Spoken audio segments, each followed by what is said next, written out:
Just different. This goes out to you. Just different.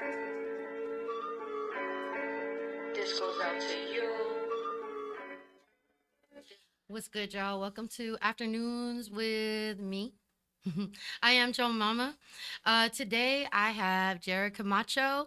And no, I didn't catch your last name, but please, gentlemen, tell me. And oh, don't let me forget, I got my engineer, Paul Brumbaugh, who's sitting close to his mic. So when he says stuff, you can hear him real good Yes, I do. because he's got a lot to say. All right, gentlemen, please tell us about yourselves. Yeah, all right. I'll go first. So I am a podcaster, comedian, aspiring comedian. I would say we're getting out of the open mic scene. We're working our way through it. But yeah, Okay, I'm so sorry. I know I could have said that, but then, like, what had happened was I came in with food, and then I started eating it, and I was like, oh, I gotta say stuff. So then I was like, can you introduce yourself? And then you introduced yourself so briefly, I didn't even get to bite into this wing. But no, okay, I know you're a podcaster. How long you been doing podcasts? I've been doing it pretty much on and off for about 3 years now. 3 years. Okay, I can't remember. I feel like I don't know. See, I see so many faces, and we were just talking about the last time we saw each other at Foxtails. Right. Foxtail. I have to remember. No S. It's at PX's mic, and that was last year. Yeah, I don't think I've been since. I think I made it to the last one, but before then it had been a few months. Like last one of the year, 2023. I miss that area, the San Jose area, Yeah. because that's where I started doing comedy when I moved to California. But I since I've moved to San Francisco, I really don't find myself that way much anymore. Yeah, but no, I'm so sorry. Before we move on to the next topic, what you explain your role with the podcast and what is it called? Oh, the podcast is called Camacho Cast, so just my last name. Okay, And I yeah, mean just in case you forget, right? I'm just exactly. like Yeah. all my tattoos with my name on it. I'm like, that's my name.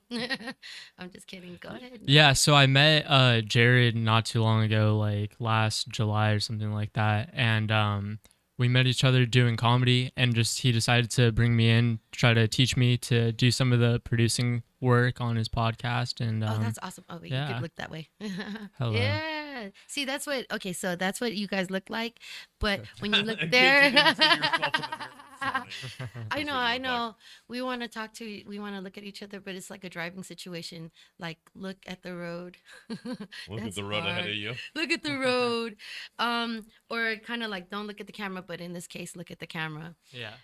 So you are sitting with him in the podcast, kind of like his co-host. Yeah, in a way, in some. Wait, Noah, what's your last name? Guerrero. Guerrero. Are you gonna be a part of the Camacho? wait, Camacho cast. Yeah. Camacho cast with Guerrero? Is that what happens when somebody co-hosts? Like you have to join the name. Like I think I have to put your name in this too, Paul. We gotta do all the branding over then. Oh my god. Like what happens if I move to evenings? Well, that's true. That's true. And that's why even I remember in the beginning you're like Tuesday afternoon with Joe Mama. I'm like, ooh, Oh. that sounds like a 5,000 stickers sitting at the bottom of someone's bed in a box. As comedians know, you guys know, you don't want to make too many flyers for the show. Right. They're Yeah. not going to hand them out. They're just like making a whole bunch of tickets for a show if they're not going to buy Yeah. them. Yeah. So I just printed out flyers for the Mint Karaoke Lounge's first production. That was a good And- segue. Yeah, no, you read my mind. That's why you're like such a good counterpart. What's this called? Now I forgot what I was gonna say. So you just made these flyers for them. And then I paid $5 at FedEx to print out color, printouts. I think it's a 11 by, so it's a larger than 8 by 10. Or no, I think it's a flyer 8 by 10. Anyways, $5 bought me 6 flyers, and I was like, oh, I was just gonna buy 2, because I'm like, I just need one for the place and one for my home to look at. But I'm like, wait, I'm not thinking about it right, because I'm gonna have to put flyers all over the place, like by the bathroom, by the door, by the back bar. Oh, that's right. Yeah, you got to hit like the different points of where people might see it. Yes, because when it's crowded in that little building, they're just limited to that one part. The bathroom part is a good one, but normally by the time they make it there, they're just happy to get in the bathroom. They miss Yeah, unless they're waiting in line. Right. It's so hard to apply marketing strategies when you're not thinking like, oh, I got to do these things. Well, yeah, especially so it sounds like you're trying to promote a show that's going on at that place. Yes. So okay, I have you been to the Mint Karaoke Lounge? I don't think so. Where is that? It is on 1942 Market Street. Okay. I started going July 2023. That was last year, right? And since I started going, I want to say I applied for a job in December. Because I was like, if I'm going to be coming here so often, I think I need to get paid because I'm spending way too much money here. And what had happened was they hired me. I want to say I started working back in January and it's March. This whole year has flown by already. Well, that's good though. That means you like it there, right? Oh God, I love the place. And on top of that, I became like, they accepted me into their family. So the sad part of that, with knowledge comes sorrow. Okay. The more you know, the more sorrow comes with the knowledge that you have. It's kind of like his ignorance bliss. Yeah, ignorance Sure. is bliss, but with knowledge comes sorrow. And with that, I mean transitioning from a regular who likes to go drink, sing, Yeah. Just have fun. to an employee, a staff Right. member. And I work the door and at times I work the bar back and we're busy. You have to, there's no time to mess around really. Cause also I have PTSD, but I don't drink. I don't sing. And that's many hours of listening to everybody else sing. But the good news is they sing great songs. So I get to sing along with them. There you go. Yeah. Nice. Just not on stage. I was gonna say, like, because I run a show in Livermore, so I know with like that when I had to buy posters, like these are just things you don't think about. Like, oh yeah, I need to not only promote it at the bar, maybe I need to go to like the town square, see if I can The throw one town of those square. in there, like one of those things. And then just to go back to answer your question, so yeah, Noah operates as a co-host on a couple episodes. They're literally called Noah Cast. That's what I named the episodes. So it's just funny that you said that because it was, so the way it all started was like I was doing guests. So I used to be like an actor that like toured. And so I knew a bunch of cool people that were like entertainers. And then when the pandemic started, because you couldn't see any of your friends, I started basically recording my Zoom calls Right. and turned them into a podcast. And I had tons of people I could talk to. Eventually I ran out of people. And it became harder to like continually booking guests. And so I met Noah at Tommy T's and we were doing stand up together. And then he was really interested in podcasting. So I was like, I'll show you how to do it. Like, come on. And then we just hit a lull where a guest, I think, dropped out or something like that. Yeah. And I was like, why don't you just come on the show as yourself? Because you always had these questions for me. You'd ask me after the show. Yeah. So I was like, why don't you just ask me on the show? And it ended up being one of our highest rated episodes, I think. That's awesome. Last year, yeah. Oh my God. So yeah, I like the name Noah Cast versus like Coma Cast. Oh, yeah. Oh, That's oh right. my We'll God. put you right to sleep right away. Yo, could you do me a favor? Turn up my notch real quick because I couldn't even. Yeah, turn my Here, notch I've up just because I turned your couldn't notch even hear up just myself. for you. Can you hear yourself now? No. Do you want All me right. to hear? I'll turn you up over here and I'll help everything. Thank you. So you like that, don't you? Well, I don't trust my hearing. That's what it is. I don't trust it either. So I don't hear shit. It's not working. Maybe my headphones are broken or this cord is I don't terrible. know, but if I turn it up any louder, you would be Okay. in trouble. Disregard. I'm gonna trust. The sound has always been good the other times. Good. I I'm was glad just- to know that you've come into a professional studio and gotten professional sound. Yo, I was just shocked when I heard his voice come through the monitor. I was like, why does he sound so much louder? And you're right, I am loud, so I usually turn me down loud and then I step back. And you're right, you're like sometimes you don't even sound like you're on mic, Paul. And I'm Dude. like, I'm not trying to. When I started coming here, I would hear your voice, and it's like so booming. I'm like, oh my gosh, does he even need a microphone? Because you're just loud. But according to sounds, when I'm listening to my podcast, I'm like, Paul needs to be louder. Paul needs to be louder. Hey, but That'll never be said in real life. Oh, In the real world. Jared, I see you're hosting tonight with is George Michael, right? Or Yeah, Michael George. Oh my Yeah. God. No, it is so funny though. I thought that was a stage name. Someone That's his finally real pointed name. out to me that it's just George Michael backwards. And so I went up to him and I was like, dude, is that your real name? Because, sometimes people will perform, you perform under a stage name. JoMama. Yeah. So like I was, and I just learned PX's name and I was like, It's oh, PX. well, yeah, but it's, Or it's Paul Xavier. yeah. So Paul Xavier. but it's just funny when you see people's like stage names. So I went up to him. I was like, "Is that your real name?" He's like, "No, that's my my government. I was born Michael George." And I was Michael like, George. "Okay." Ooh, okay. I wanted to bring this up because my fucking train of thought did that shit to me. But did you know that there are points on bacon? Point. Points. There's a point. There's Everybody yeah. on Facebook Okay. gets points. Hold on. I'm gonna tell you because when you're part of a group, you get points. I'm gonna list points. All right, Noah. I don't know your. Are you on bacon? Yeah. Okay, I'm gonna put you on here because I need to find your points first. So Noah Guerrero. Forgive me. So there's a point system. Mm-hmm. Oh. All right, I'm adding you Whoa. as a. Wait, that's you. Yeah. Okay. Who good. judges the points? Is it Facebook? I don't know, but By the way, I love these new napkins. They like. oh yes, okay. I do want to point out that I went to Square Pie Guys because Paul Brumbaugh has been talking about the Square Pie Guys and getting sponsorship, and I went in there and I was like, hey, what do you think about sponsorships? And then I was like, well, let's do this. I'm gonna buy your food first, and then I'll give you a shout out. Right. And he's like, yeah, we have a third party to handle that. So I think it's good to ask these questions, which Noah, that was great that you like to ask questions. And that's how y'all hooked up, because that's the only way you can find out things. You have to freaking search it out. Are you guys looking up your points? Is that what you're doing? Oh, I've No, a- I was Okay. exception, yeah. All right. I'm going to list points. And I have to cross CJ out because CJ's not here. All right. I have 1, 2, 3, 4 numbers that I'm gonna say, and you could guess who is who. All right. okay. 7 points, 6,939 points, 1,917 points, and 3 points.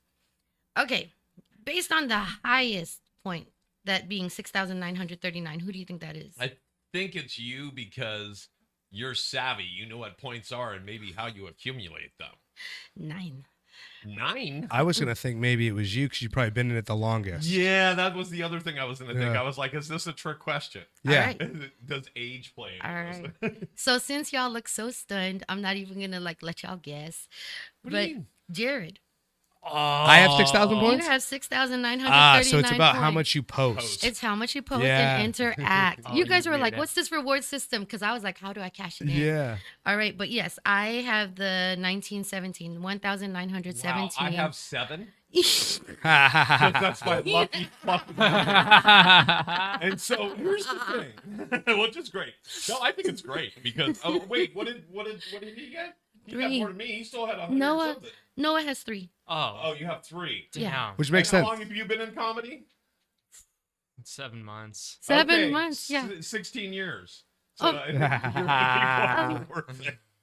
Like, No, I think it's great. but I don't know when the point system came in, because you have to realize every time they have an update, it's like, oh my God, what's new? And that point system has been around long enough that I can remember since, it's got to be since I joined Bacon, because I know these things. I look for rewards. Well, and so you're right, because even with Bacon now, I don't post much. I mean, You just respond or comment, if anything. I'll Wait, are you banned from it? no. Okay, that was Chris. Chris is banned from Bacon. Oh, there's a few people. My friend that got killed over here was he got pissed off with some politics on something on Bacon, and people started jumping on a bandwagon and talking shit to him, and he finally took a dick pic and evaded his comment and said, "Fuck you, motherfuckers." Wow. And so Whoa. I mean, I don't even know what his Sure. gripe was at the time. I mean, I'm definitely heard it from his side, and I'm pretty sure he didn't, Yeah.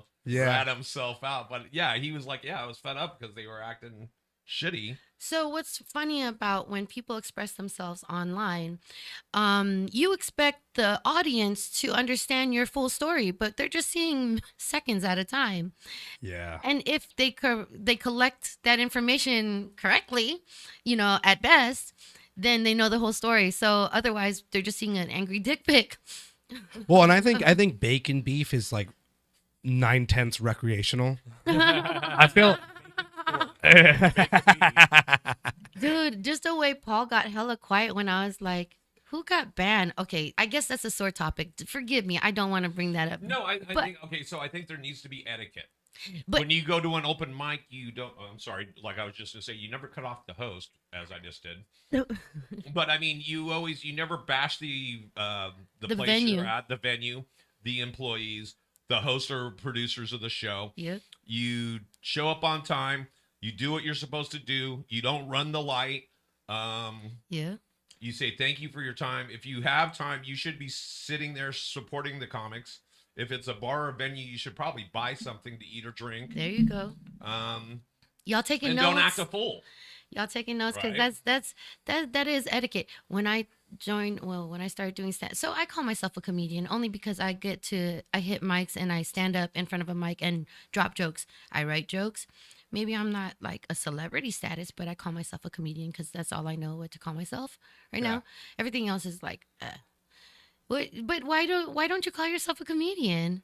Well, I just said podcaster first. It's so funny because like I guess I look at it in terms of reach. But you said you're an actor too. I was, yeah. I do a little bit here and there now, but Oh I used my to. I was like goodness. a professional. Like I was paying all my bills doing acting. Well, with them eyes, why would you cover them with them glasses? Oh, because I ripped Stiz a little too hard. I don't want to. All right, so here's the secret to that. You stay high all the time, then it looks normal. There you go. Eh. Exactly. We have a me. whiteout filter. We'll take the red right out of your. Oh, beautiful. I'm gonna keep them on. I'm gonna Shane Gillis this and keep them on. Yo, I told my dentist how much weed I smoke. And he was, because I got a tooth implant. And he was, they give you anesthesia according to how much pain you need to numb. Sure. And he's like, 5 grams a day. And I'm like, that's just 1 gram joints that I'll puff in the early part of the day, daylight hours. Yeah. I was really modest. He's like, how do you function? And I was like, easy. Hey, well, he's the dark lord of the THC. Oh my gosh. All This kid- day. yeah. All All day. day. Oh, well, all here's day. my question. How old are you, Noah? I'm 20.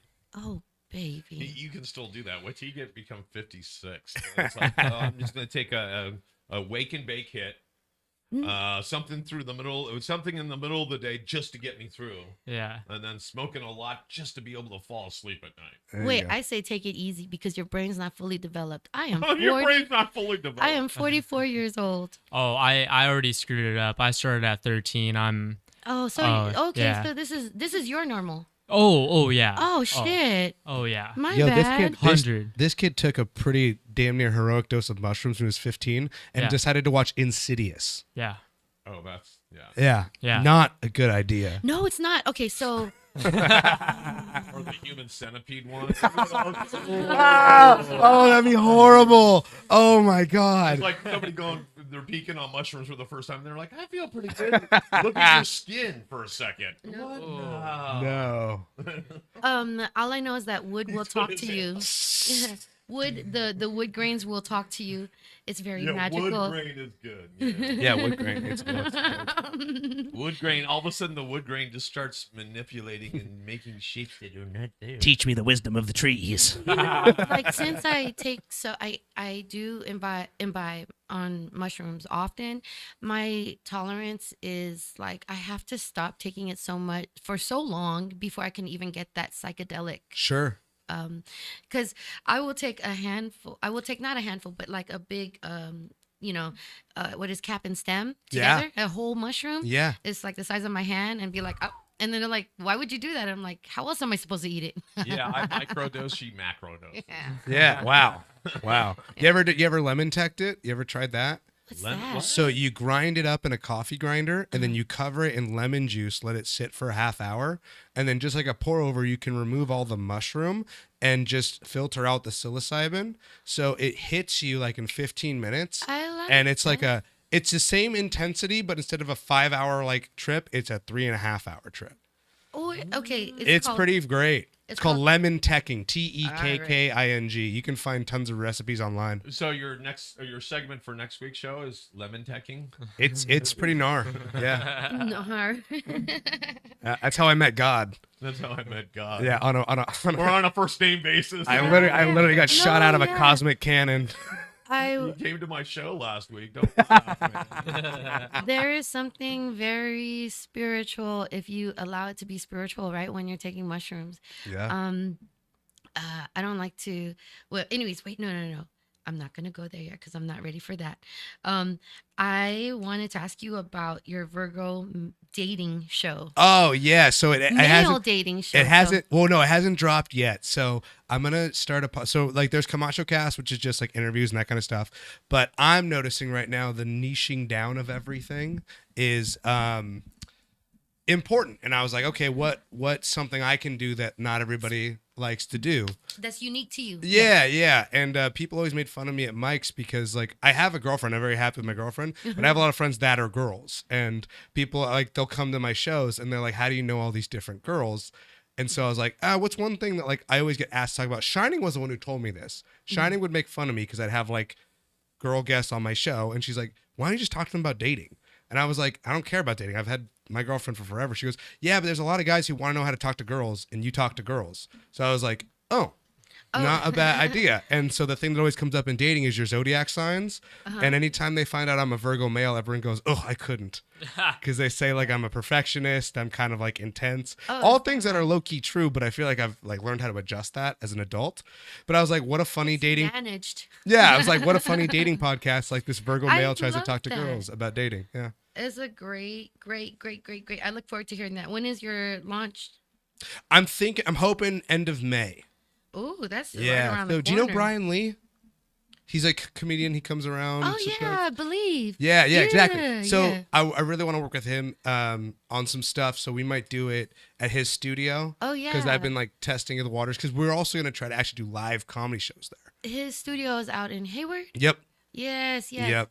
So we're working the logistics out on it right now. That's awesome. Oh my gosh, I'm learning as we go on podcasts Yeah. that my brain doesn't do multitasking very well, because I'm like I have a thought ready, and then I'm like, say it now or else you'll forget it, and I'm like, oh, forgot. But that's why I'm trying to write everything down, and I totally just You just did it again? yeah, I did it again. Oh, wait. It's hard. It's hard trying to, especially, when you're interviewing somebody. Yeah. Oh, I make notes all the time. I mean, I've been doing podcasting for 14 years or something. And so even just writing quick little notes, even if someone's talking, you got to make something, you'll go back to it. It will be like a comedy note that you thought of a premise Right. late at night, and you're like, give me anything, bar napkin, whatever. And you're trying to decipher what the fuck you just wrote. Right. But at least it's something to go on. Yeah. Somebody asked me, like, do you write it down? I'm like, the problem is I do write it down, but I write it down on so many different notebooks. Oh, yeah. And I'm like, yeah. oh my God, where did I write it down? On a receipt, on a napkin. Right. And then I am not a hoarder. I just need to collect my notes. I'm a comedy note hoarder. I'm just terrible at like keeping in. So I feel like when I was married, I was able to like stay, what is this, on top of things, because I was managing my kids, my ex, and that was in turn managing me. But now that I don't have any responsibilities because they're all in Texas, I was the one that got voted off the island. It's just a logistics thing. Anyways, I'm the one that's without the kids. My 23-year-old lives with me. Yes, he is my son, but he's also a grown ass man. So when people are like, "You have your kid with you," and I'm like, "He's not a kid. He's a man." Right. I want the toddler. I want the toddler so I could wrestle with her. I can't do that with my 23-year-old.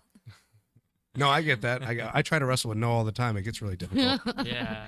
He knows how to fight though, so it's not fair. Uh-huh. He like trained at a Oh, UFC gym. really? Yeah, I trained Muay Thai for Muay Thai and Jiu-Jitsu for like a good 4.5 years, like really hard. Okay, so do you smoke so much weed as a pain what is this? Pain management, because you're always like doing all that stuff I used to. and getting hit or getting kicked. I don't know. What happens? It used to be the weed stuff started as like just a friend thing, and Uh-huh. it started as like an anxiety thing, and then Mm. a pain management thing, and now it's Mhm. just like a lifestyle thing. Mm-hmm. So, Do you ever take tolerance breaks?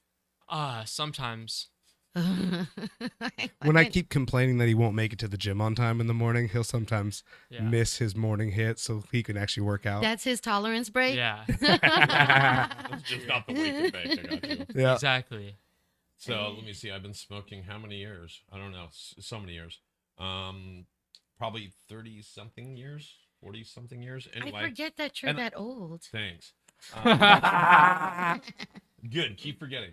But no. So I used to do like every year. I'd go, hey, I'm gonna go for 30 days or whatever it was, and I haven't done one of those in so long. Yeah. It's like, oh shit! But every year I'd be like, oh, like the no show November or whatever, Yeah, or yeah, the yeah. dry January would be like, oh, I'm not gonna smoke pot.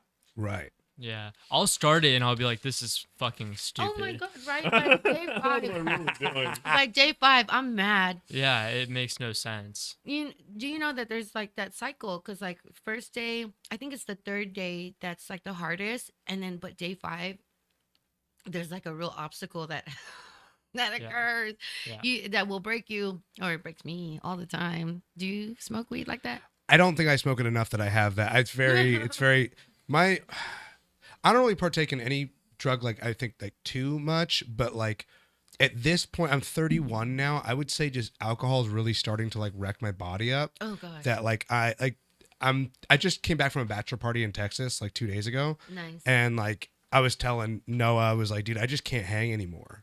Like I used to be able to, I just cannot do it because It's painful. yeah, I used to be able to, hit one of those liquid IVs and you're like right back in the game. Now I'm like, no, dude, I need 2 days and like a talk with Jesus before I'm like able to like be functional again. So I take breaks like that. I'll take like 2 weeks off drinking. That way, like 1 or 2 actually hits me.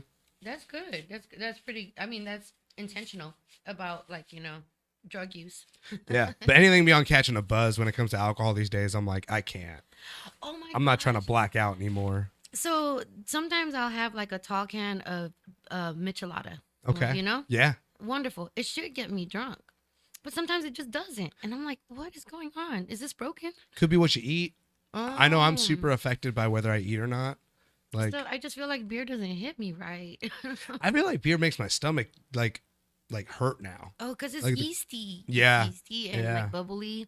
All that stuff is bad for you. No, it's not good. No, absolutely not. And most of us are allergic to like these things, like gluten. That's true. I didn't even think about that. Yeah. So I just stick to the psychedelics. They're much more safe for your body. Did you know hella Asians are allergic to drinking liquor or alcohol altogether? So Is it Asians or because I know Native Americans? I heard that or too, yeah. Indigenous Americans or whatever we're calling them this week. like most recently I have a niece, and before she intends to drink, because oh my gosh, my cousins will pressure, take a shot. I'm like, dude, she's allergic. She takes Yeah. a Prilosec. Oh yeah. Doesn't that help get the flush out of their face too? Something. But Yeah. I'm just like, oh my god, if that's the effect, don't buy into the peer pressure just because your uncle's telling you to drink. That's Right. but that's what it was like growing up Filipino. I'm gonna guess Mexican. Come on. Yeah. I'm Portuguese and Italian. Portuguese and Italian. That's Yeah. so much more specific. Forgive me for miss. Oh no. That's all the same part of the world though. Like Yeah. Italians, Spaniards, and Portuguese people, we're all pretty much the same. We But- just speak different languages. Portuguese and Italian, way not Mexico. No, but I got some Barreras on my mom's side. It's just not like the most prominent thing. So culturally, where you're in, what nationality are you? I'm Mexican. Mexican. Oh my Yeah. gosh! See, like I was being safe. I didn't even say it. Yeah. I have a Mexican half sister. Nice. Yeah, no, that doesn't make any difference. But, what was I gonna say? Your parents were your mothers, because I believe our cultures are similar. My Yeah. Filipino mothers and Hispanic mothers, Absolutely. Yeah. Yeah. like they'll throw a shoe at you if they're mad at you. It's funny. I think my mom's definitely more Italian than anything else because all the Latino stuff's on my dad's side. Okay. And so, no, like the biggest thing in my family I had to realize, like, especially when I moved out, was that you can just let people talk. You don't have to yell over them. Oh my. Like, if you want to be heard. Oh my gosh. Like, when I was in college and I first started interacting with, like, other people, I would just railroad them in conversations all the time. And then I finally went back home and I realized, like, if you didn't, like, talk over somebody, you wouldn't get to speak. So I was like, oh, you grow up in that type of environment and you just think It's the that's how survival everything. of the fittest. Yeah, The exactly. survival of the voice. Yeah, because now I don't say that much. And my mom goes, what's wrong with you? Or is there something wrong with you? And I'm like, no, I just don't feel like getting in a screaming match with you to tell you how my day went. I grew up. I'm just not feeling it today. That's pretty dope. Your mom? Shit. Loves me. Never. Yeah. She loves me, but I didn't get like the throwing the shoe. I got more of like the flinching Okay. at you, like So or like she- the belt snaps. and, But like, never physically hurt you. no. She was Okay. very nice about that. I'm very happy. That's good. That's Yeah. good. But I feel like parents have to do that because the truth is, kids don't know where they're going. Right. Yeah. Parents have to show them where they're going. So unfortunately, I was a very pushover parent. But the way I punished my kids, I when they knew I was upset, I'm like, put your hand out.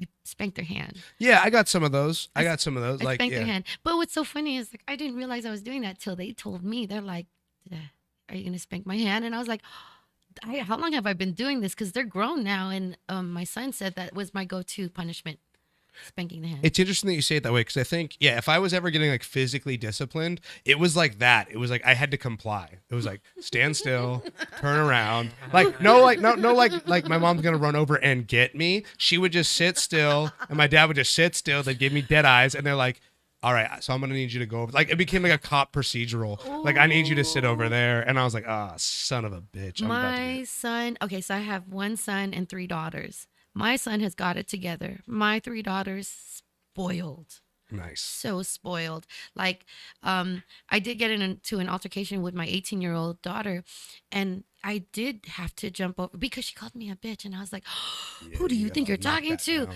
And then I even sat down. I even calmed myself down. But once it hit me, and I realized what she said, I jumped out of the car when she was on her way to. I was dropping her off at her cousin's so she could live.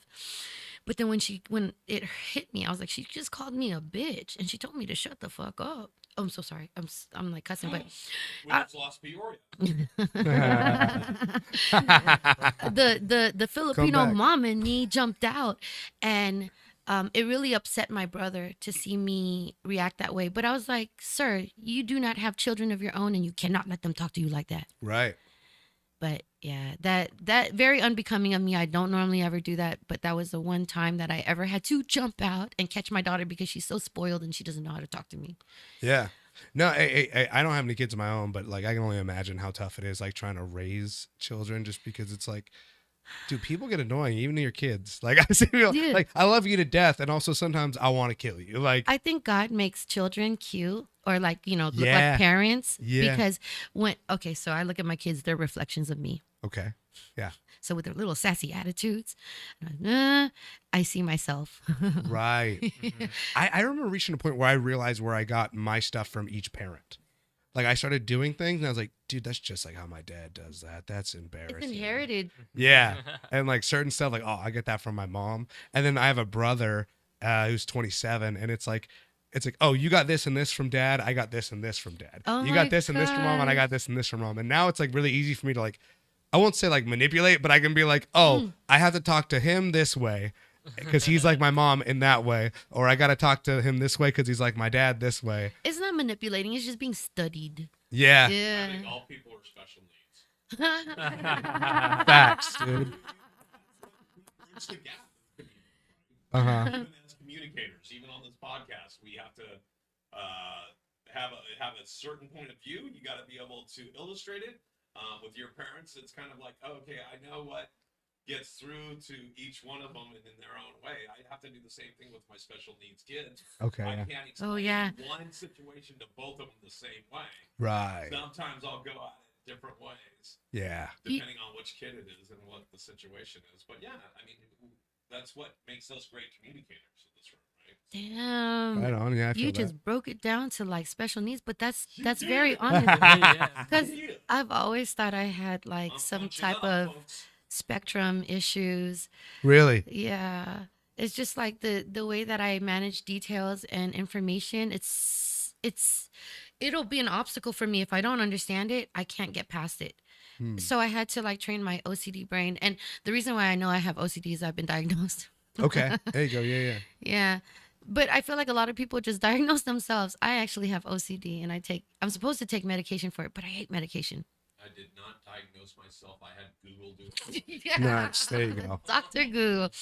Narcissist, comedian, what else? Oh my God. It's probably like a horoscope, like what it reads out as your characteristic. Yeah. Yeah. But Damn, just like that. Can I? already lost So it. you said you have PTSD and you also served. Did you get it from serving? Yeah, that's what I was gonna ask too. So yes, but also I think what had happened was hypervigilance was inevitable because my mom would tell me to do something and I'm on it. Like I attention to detail was always my issue. So when people give me details to pay attention to, that's my PTSD. I'm like I'm responding to that. So when 9/11 happened, I was stationed in Germany and I'm walking the fences, but it wasn't the same because they were telling me somebody's gonna come, you know, or they weren't telling. We worked 12-hour shifts day to day to day to day. There was like no Were day you in off. Stuttgart? Kind of thing. I was in Spangdahlem, Oh, okay. but that's close to Stuttgart. Okay. Yeah, so I was in Germany for 4 years, my first base. So I feel like joining the military was such a blessing for me.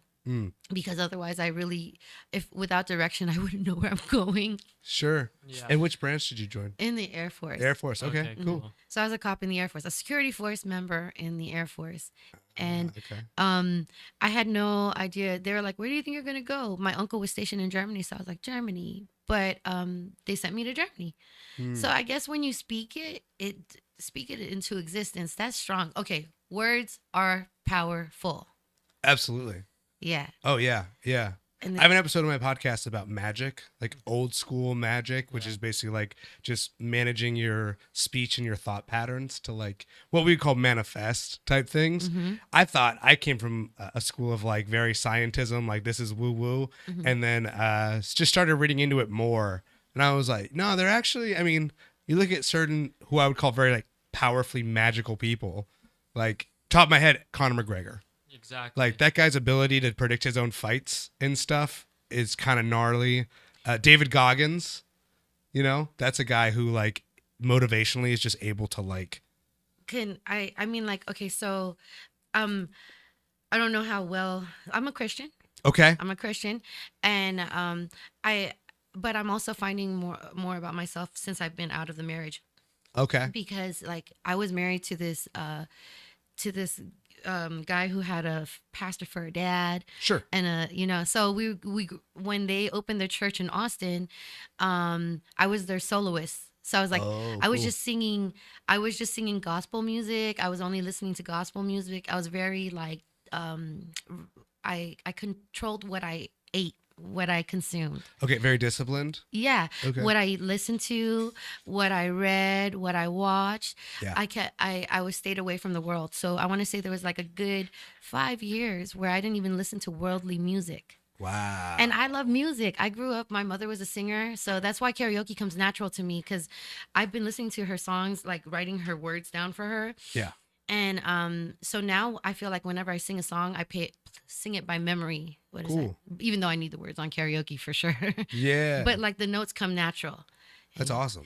But so finding out about myself recently, Ashley Tomajan, you know who I'm talking about? No. Oh, okay. She hosts OMG, my bestie, and she just invited me to the hot springs. Oh, cool. Okay, you know how hot springs are like a natural occurring. Yeah. Yeah, something wonderful happened there. I was like, oh my gosh, I learned so much about myself when it came to being in extremely hot water and extremely cold water, and going between the two. Oh, I bet that was like pseudo psychedelic as far as like what it does to your body. Very transcending because I realized that everything is just, if this is what I decided, if your body can handle it and you know you can handle it, then everything else is just circumstantial. What you're feeling, the uncomfortability, that's just feelings. Right. Because if I've done it before, I know I can do it again. Yeah. And I'm not hurting myself doing this. I know, but I'm not putting myself in boiling water. It was really hot water. But Right. I knew that my body didn't die Yeah. when I went in it. Yeah. And I tempered myself to it. And then I went all the way up and I was like, what is this? It was cold water. I was like, okay. Yeah. I was like, I'm going to go to here. And before I knew it, I was in the water and I was like, everything else is really in your mind. Yeah. It's all how you manage, how you go through the moment. Yeah, well, I don't know if you've ever heard like those like Tibetan monks that like sit and meditate for forever. Like they did a brain scan on them. Like their brains work differently than ours because of their ability to like that mind over matter type thing. They can do some gnarly stuff. Like some of them will meditate like almost naked, like in the snow for like days. And they've actually done like where they put like diodes or whatever they Right, do on their yeah. head that you can actually see different parts of their brains like shutting down or illuminating or whatever. Yeah. It's crazy. It's really crazy. Like you said, like the power of your words and like your thoughts and how it can affect your body. What was most entertaining for me was watching all the pussies around me that couldn't handle the heat or the cold. That's why I ascended to my goddess. There you go. How cold was it? Do you know the temperature? So, okay, there's different plunges, Uh-huh. and I don't know the temperature. I just knew it's that just- the extreme. I was like, I want to go to the hottest and the coldest, Okay. which was there's like a chakra temple, like where you can learn about your chakra and all Yeah, that yeah, stuff. But I don't read into it because it's really hard for me to understand. So I just do it. And I was like, okay, this is the coldest and this is the hottest. Yeah. And it was the best. Best. It was just the weird old people having sex in the other pools. Whoa. Oh, man. Well, I mean, you'll run into that at McDonald's too. I mean, that'll just happen. What are you gonna do? What are you gonna do? I still want my McRib. Damn it. Whoa. Okay, so hot springs is like where the water is warm, or it can there's different temperatures. There's temperatures that other people can handle. Yeah. And sexual stuff, nature thing happens so much that they have signs to say this is a quiet area. Please reduce that activity to the other pools. Oh, so they do let you do it in some of them, just not others. It's like a smoking, non-smoking section. But you can't smoke weed there. Oh my God, yeah, no, that was like the hardest for me. I'm like, I can't just smoke weed, and it would be dope to be in a hot spring and smoking weed. But this is like a place where it's. I had to pay $30 to go. Yeah, yeah. That's cool. Though. Where was that? Was that close by? Harbin, Where's that? it's by Saratoga on the way to Saratoga. Oh, that's not too Bay. bad. We were That was talking bad. about that yesterday. Like a on 2-hour the show. drive. That's Okay. weird. Yeah. That's But- cool. I love the place so much. I went twice since. Even the dog. Yeah. Oh, I'll but- fuck with the hot springs, dog. okay. So what I learned about the hot springs is, clothing is optional. Because the first time I went, I was like, "What do I wear?" And the I don't even want to bring up her name because she pisses me off. But this chick who brought me the first time, she's like, "You could wear your bra and underwear or not." And I was like, "Okay." And I didn't even plan because I was hella high on mushrooms. So we just went, and I was like, "Okay." And then I just felt comfortable topless. Everything else, I was like, "Oh, I still want to wear my underwear." Sure. But the Yeah. second time, I was like, "Fuck this." Well, yeah, when you're in a space where you're really comfortable just not wearing clothes or anything like that, it's really nice, especially if you can, like, if you're on mushrooms. Dude, one of my favorite things to do on mushrooms is like when it's hella cold outside at night, like just go walk around like with just like athletic shorts on. Because I love the feeling of being really, really cold, like when on mushrooms. I don't know why. Like you can ask him. I drag him outside all the I'm time. freezing. I can't stand the cold, Well, but he loves it. Okay, Because your body temp goes up. we're gonna right? look at the disparity of BMI. Okay. Yeah. Oh yeah, I'm probably like yeah. You probably have more meat on you than this poor young man. Oh, I know. I'm just saying, But like so you said, I don't want him to be a like- pussy, so I make him do it with me. Yeah, no, I've been telling my cousin, I was like, I don't have too many friends because I keep on calling them pussies. Well, he's baked so much that like sometimes we'll be driving in the car and he'll just say something that makes no sense, and I'll just give him a look, and then he just realizes like what he just said, and we'll both start laughing. So he's a good sport about it because I do feel like I roast you quite a bit. yeah, no, I'm high, so I get it. Yeah, no, That's okay. So it's either roasting or what is banter. I like to call it. Yeah. Oh, we yeah. banter hard. Because Yeah. he talk shit to you too. It's so funny. So we used to do this thing. You know Tyler Peterson, yeah? Tall Tyler, white kid, Takes like pictures. Yes. Yes. Yep. Yeah. So, he's like kind of the third part of our trio. Like they'll come over to my house and I have a mic and a small amp set up. And if we're like sitting, hanging out, like we do this thing called like impromptu sets for the boys, where like if someone says something that'd be like kind of a good bit, we'll make them go and like try to do it as a bit. And so we got into this roast battle like style thing, and I was like, Noah, come roast me, and he couldn't say anything bad. Like you kept saying nice things about me, and I was like, you don't understand how this works, because I said I look like he looked like Mexican 8 Mile. God. I was like, you look like a Mexican 8 Mile right now, like he's about to come up and like do a rap, and he goes, you look like a good looking Luis Perez, and I was like, that's not how this works. You're wearing sunglasses with those really great looking eyes. I was like, you're doing this wrong. Wait, do you allow girls on your podcast? I do. Okay, can I be a guest one time? Yeah, you gotta come Where down. is it at? Oh, So by Tom I said we Keats. might do it. We might do it at my place, or I'm actually trying to get away from that and do it at Brian's studio because we're starting to work together. So Oh, Brian's studio. Also, if you ever want to be in the city, you can let this guy know. And then if you ever I have San would. Francisco guests- Oh no, this is a great studio. Edge Studios is awesome. Oh, It's Brian's just- studio is a nice studio too. Yeah, it's only just it's a little bit closer for me. That's all. No, I That's can like the imagine. getting to the city's tough, especially because I get really particular about like the gear that I have and like how I use it because I do all the post stuff. Like Yeah. I Yes. produce and host my own thing, and I'm one of those guys that gets really anal about controlling all of that stuff. 6,939 points. Yes. Exactly. That's what's funny is that's got to be just from running open mics and posting about them every week. I ain't gonna lie. When I started racking up points at 19, 17, I'm like, I've got some clout. But There you go. really, nobody even knows that there's these points going on. I know, isn't that funny? I had no idea, but I do know that it would tell me I was a top contributor, Yeah. which I thought was just like, oh, because I'm posting about like the posters for mics every week. I was like, oh, okay, whatever. Well, it's that and it's comments, it's interaction with that page. And if you think about it, it makes sense because even like I haven't done an open mic in how long, or haven't hosted or produced an open mic. All my stuff was showcased. So once a month, I'd post Right. something. I'm looking for more comics. yeah, Yeah. And so, yeah. makes sense. No, Right. totally.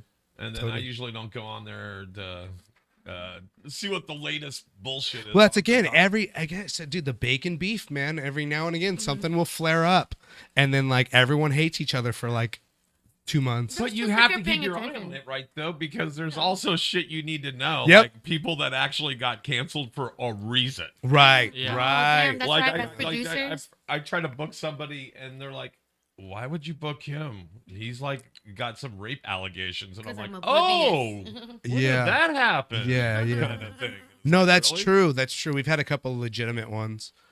Oh. Yeah, I know. Like there was like the breakdown with the whole Fuego thing. Who was running Fuego down in San Jose or I something? like that room. Okay, so what I understood when I went, it was Tony Dorsey. Oh, Terry Dorsey. Terry Dorsey, yes. Yeah, I know Terry. And so, but he just came back from LA, I think he said, Mhm. and he just started the mic back up. I don't know if it had been going before, but anyways, I can't pay attention to beef. Again, ignorance is bliss. Yeah. Well, and also it sounds like in that situation it's on Fuego because I think Fuego just made deals with 2 or 3 different comedians on different days. Oh, It's like, well, why would you do that then? Right. Even if you can manage it, like you don't think that that's going to cause some sort of, I don't know, man. I'm about to get. No, I'm but about- okay. So here's the thing: is the thing about the point of view from venues sometimes is they just want butts and seats or people buying drinks, Sure. or whatever it is. yeah. And so even I don't even want to get personal.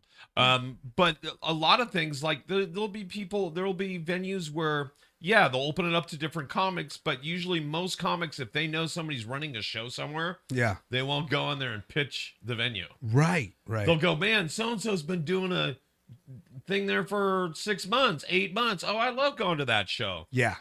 Yeah, but most of the time venues are like, we just want more people, and so whoever does a better job, and you got to admit, some comedians do a better job than others. That at is getting true. Butts into seats. Okay. But Yeah. it shouldn't be 100% onto the comedians. There should be some venue responsibility. I had just produced this lineup, or it's not even, the show hasn't even happened, but I just put the lineup together, made the flyers, and then I've got like a regular at the Mint who's like, "Why didn't you book so and so?" I was like, did she not think that I put enough thought into this? I mean, like all the effort and like heart that I put into this, because they don't see it, they just assume that you don't really care. You know what I mean? Like, Yeah. you could have done it better. And I'm just like, oh. Oh yeah. When you start running a show, I feel like everyone's always got an opinion, but also doesn't want to help you. They just want to sit there and go, "Oh, that's the choice you made." But then that's why you don't like have too many people in my ear. I don't let a lot of people in my ear. That and my ears are fucked up. Well, we were talking about That sounds like a Drake line. Got too many people in my ear. well, So they sometimes get my like, ear be fucked up. like we were just saying, really are, though. it takes not only the show, the person that's promoting the show and doing the show, the comedian, let's say in this case, but it also takes the venue. Right. Because hopefully you both have a draw. Hopefully you have a good enough business that you have some regulars Yeah. that they're going to come in and catch something. Oh, you're doing comedy on a whatever night? Oh, that's cool. Right. And then hopefully the comedians are got a draw for one, or they have enough friends or family or coworkers that they're coming in and the business is actually seeing, oh, these people have never been in here before. Right. I ain't gonna lie. Well, and what do It's stressful. It's stressful to anticipate failure. Yeah. Well, Yeah. the- You shouldn't. You should. It's kind of like that thing you were talking about with Buddhist monks. Oh yeah, manifest. Have that vision board. Yep. And I need to put it. Okay, I'm sorry. I'm just wrapped up in this because Do your it's gonna thing. happen Go for at the last of the 26th. So okay, I told you about how I love the Mint. I'm a regular, become a part of the staff, and then now they're like, okay, Tuesdays normally close, but you can host a comedy show, Nice. and that's pretty fucking big because karaoke. If you tried to start comedy on a regular karaoke night, the karaokeers would be pissed. Right. Yeah. Like, Karaokers are vicious. Right? So this is actual time that's dedicated for, yeah, I know. It's like going into a sports bar and asking them to turn off the TVs. Yep. Oh I yeah. notice this when people are trying to take the mic away from me, I'm like, this is not your mic. This is my mic right I now. want to sing Whitney Houston. Like, all right, bro. What's your go-to karaoke song? Oh, I do Hound Dog by Elvis because you don't have to sing. What? Ain't nothing but a Yeah, hound dog. I can do a decent impression of him that people are like, oh, that's impressive, but I wouldn't say I know how to sing. I just know how to do an Elvis Wow, I impersonation. never thought of it like that as a you're doing a skit almost. Kinda of a yeah, song. Yeah, and it's only like a 2.5-minute song, so Oh, that's a lot. But okay, you rock it out. you know what? Oh, I don't know. I don't think I've even done karaoke before. Okay. what? Maybe like My Humps by Black Eyed Peas. Oh, he crushes my humps, dude. That's pretty good. Yeah, I think that I'm gonna put that on my new That list. was a unique song to My- go. I don't think that, but my humps. And he hits this the whole time too. My humps, I know he's my now I humps, my can humps, see my his humps. bedroom's got the whole karaoke set up with the lights and the whole bit. And it doesn't Oh go my man. god, dude, you seem like a really old soul for 20. I've gotten that. I don't know. I Like, just say I enjoy could your be. youth.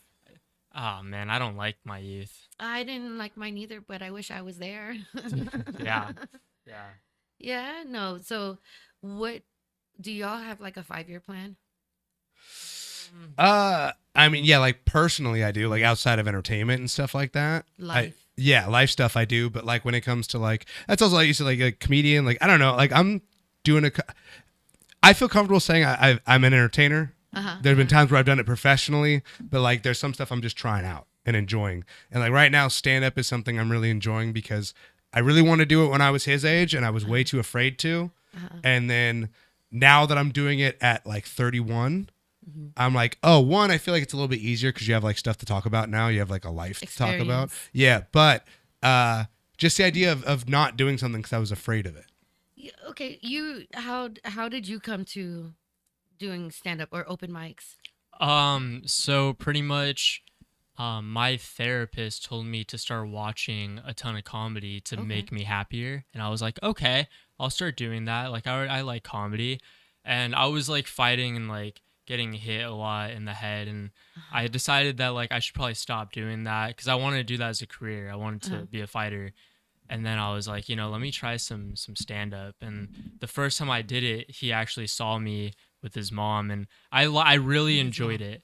I really enjoyed it, and I just haven't stopped. And I decided like this is what I'm doing. Like That's what I believe. Like when you try it, it's well, I guess because that was my experience. The first time I tried it, I want to say Tuesday Tuesday I hit that first open mic at LOL in San Antonio. I was like, when is the next mic? I want to say by Thursday I was hitting the Tandem in San Antonio, and then by Sunday I hit another open mic, and then by Tuesday again I was back at LOL San Antonio, and I was like, 4 mics in 1 week. I was like obsessed. It gets addictive, and Yeah. especially at the beginning when you have no material and you're just bombing over and over again. But it feels good. It does. That's what I'm saying. It makes no sense that you would enjoy this, but like you do, and then you have that moment where you like finally like something works out.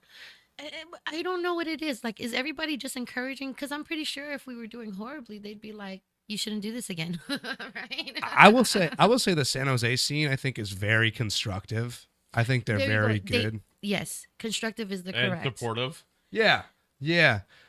Well, and the only reason why I make the distinction between constructive and supportive is, to me, you can support somebody and not really help them. You can just be like, yeah, keep doing that. But like San Jose comics will come up to me and be like, I liked this. This was dope. If you added this, it'd be even better. And like, you don't always see that from certain people. Have you been to open mics at the San Jose Improv? I've not done the improv yet. Okay.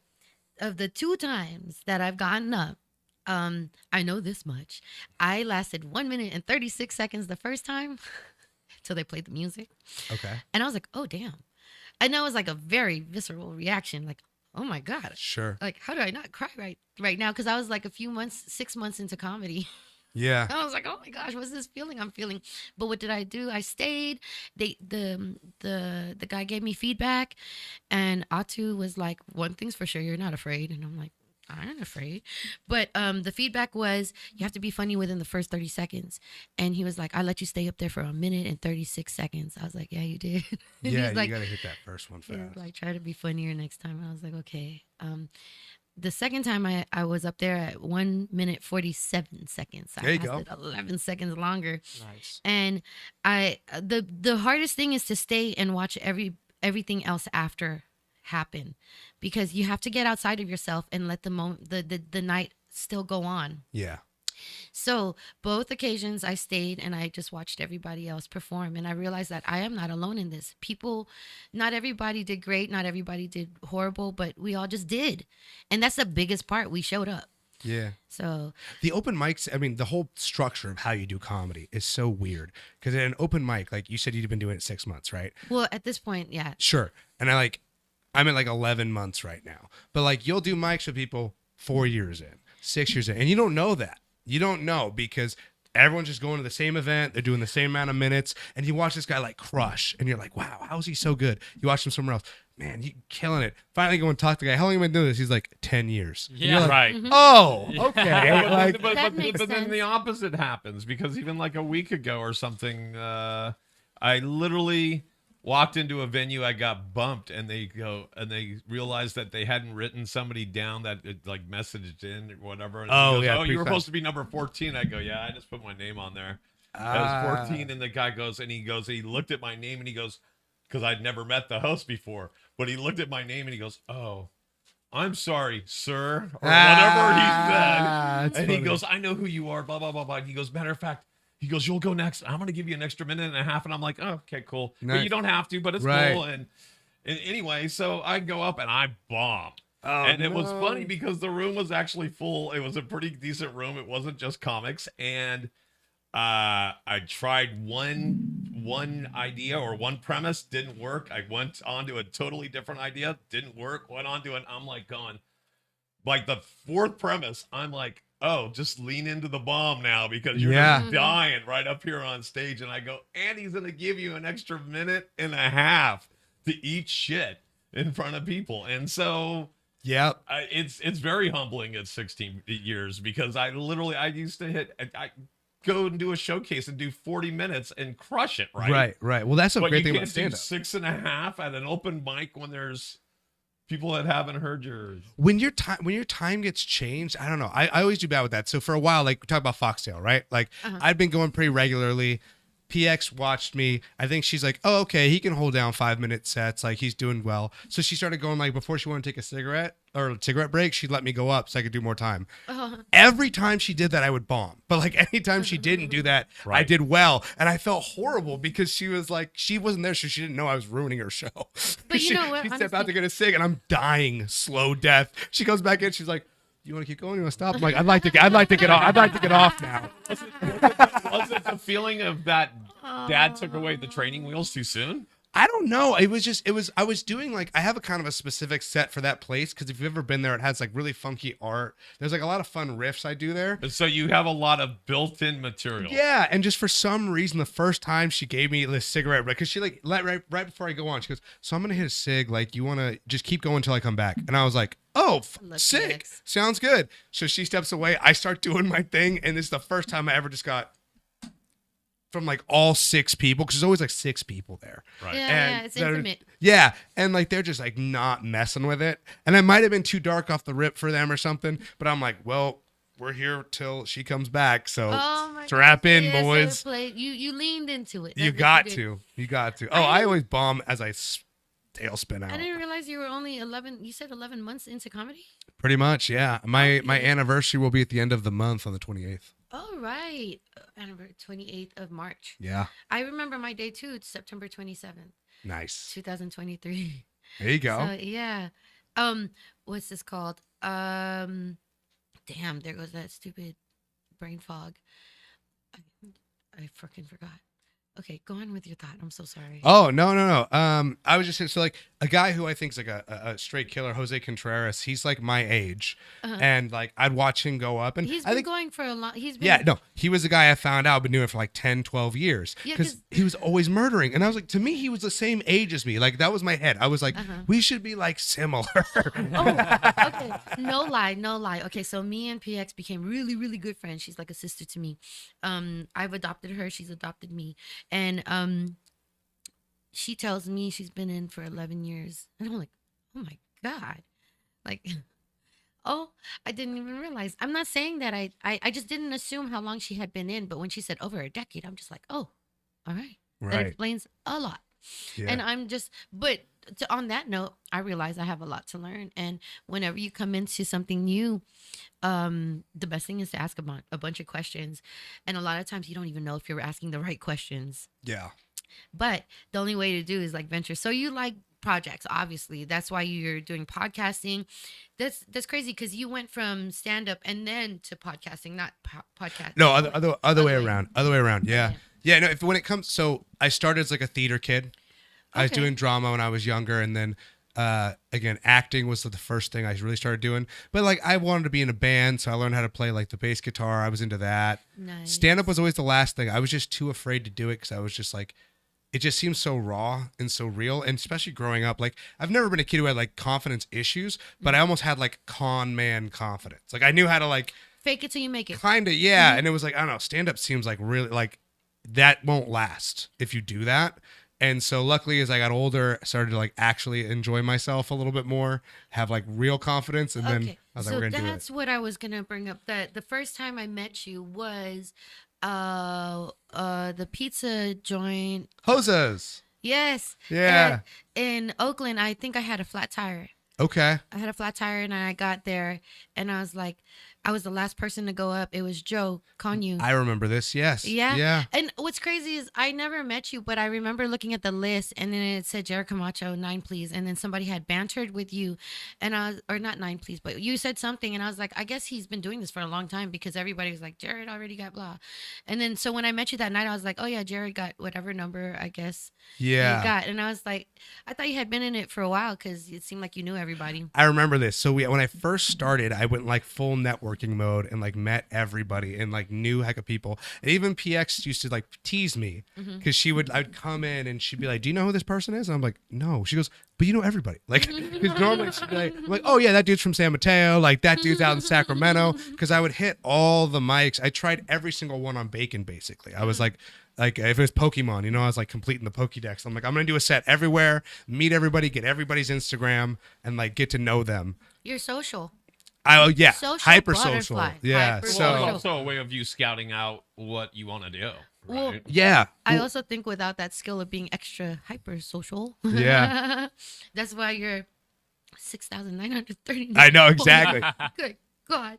You inspire me. Um, I started hosting at the quarter note, and then it was then that I was like, oh my God, they're building up points. And I was so like proud of myself because I Yeah. was really just I love seven. quarter note, by the way.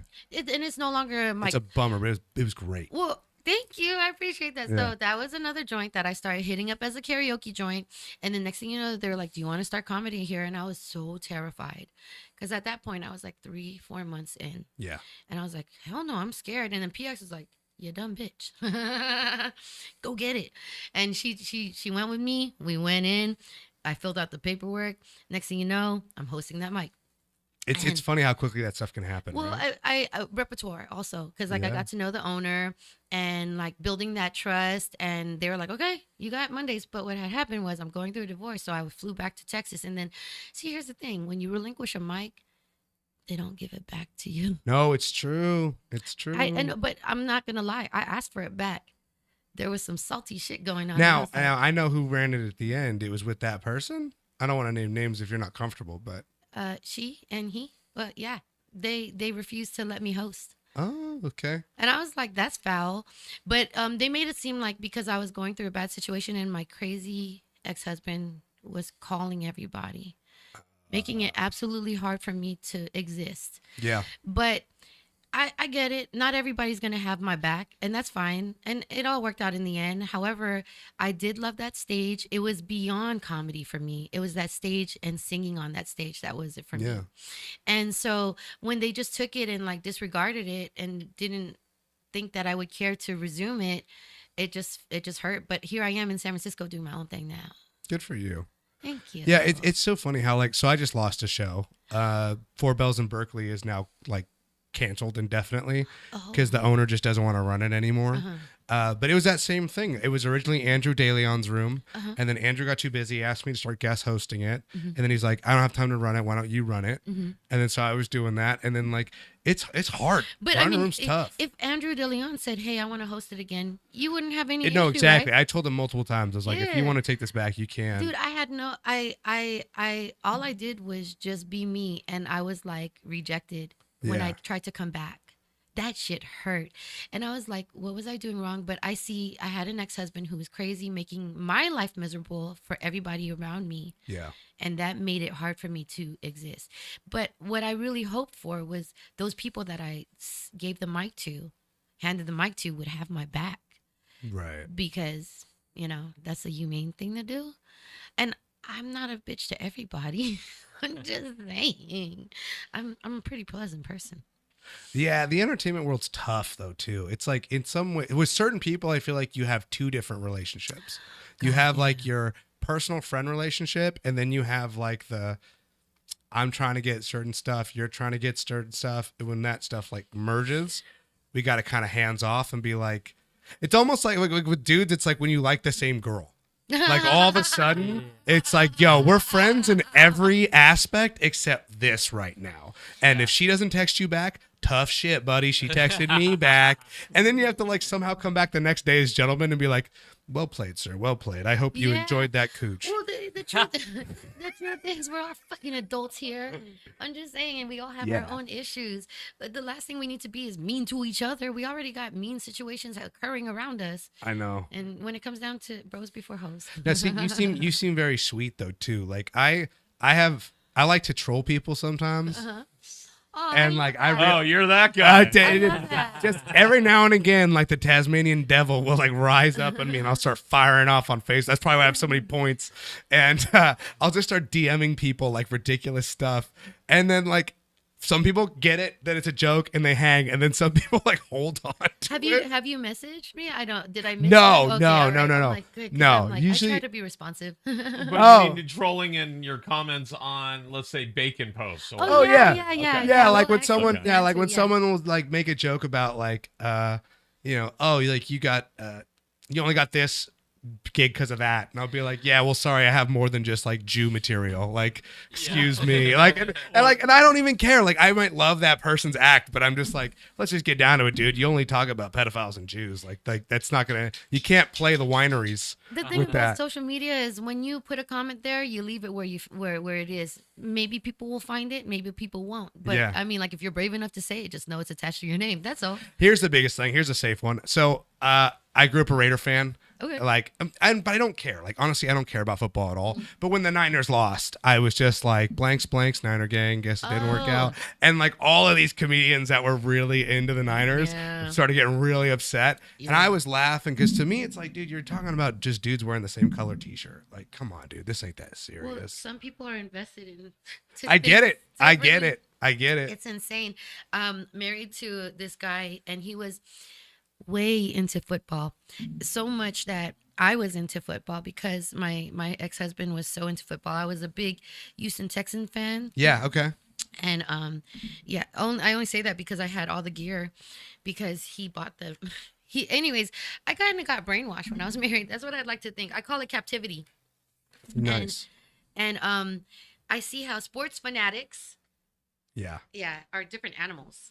All right, there you go. They sure are. Priorities, food Yeah. in front of me. No, Um, they really are though. They lose all rationality. Oh gosh, you got to think about what's going on in your brain when it's firing at that emotional states, Yeah. right? And people are not thinking kind things to each other. So when you incite violence will occur. Exactly. Yeah. Well, especially over the idea, like if you really break it down, it's like you like the guys in the blue shirts and I like the guys in the red shirts. You're a bad person. I was You're like, making it this too is simple. hilarious to me though. Like most people are drunk at that point, though.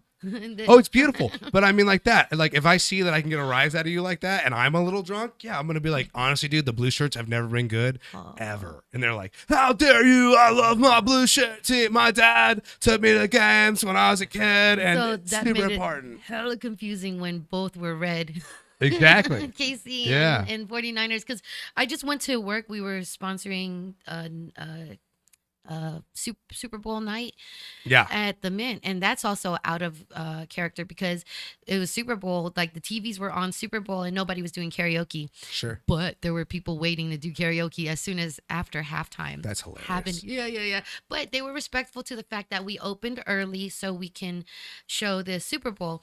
And they were both wearing red. And I was like, fuck, I'm wearing a red shirt. So I guess it doesn't really matter. I was like, I had no really, what is that, skin in the game? Sure. Yeah. Best place to be. Actually, the only person that did karaoke at the Mint that night was Usher. Good And one. he got the halftime show. I want to ask Jared a question. Yeah. What are you going to do with all those points? The 6,900 and some points. I see here for like 7,000 points, you can get like a box of Whippets and a balloon. Or Oh, something. well, I do love me Perfect. some whippets. Show I didn't know your there was face. prizes. I don't might. know, but you could turn in these points. They're like box tops or But something. wasn't that Really? like That's the dope. highlight of the beginning of the podcast? I was like, I've got a game for y'all. I'm Yeah. gonna list these numbers and you're gonna guess Yeah, who I it didn't is. realize I had so much clout on bacon, dude. Damn, you got the whole pig. You baby. better watch out, Oh, dude. Call me Captain Hey, watch out. Captain Snorkel. 11 months into the game, not even a whole year. I'm just saying. I know at this rate, dude. It's what 16 years, so Yeah. 16 times 6 is a big ass number. That's Right? That's crazy. So, no, that is so funny. are you gonna be more active on bacon now? No, I don't know. There's not really a reason for it. I mean, if I start promoting shows again, sure. I mean, I used to promote shows 4 times a week in one city alone. So, but I've been putting all my energy into I think- find people like you. bacon is more for us young, blooming. What is this? Comedians that are trying to find the mics. You know, Yeah. us young.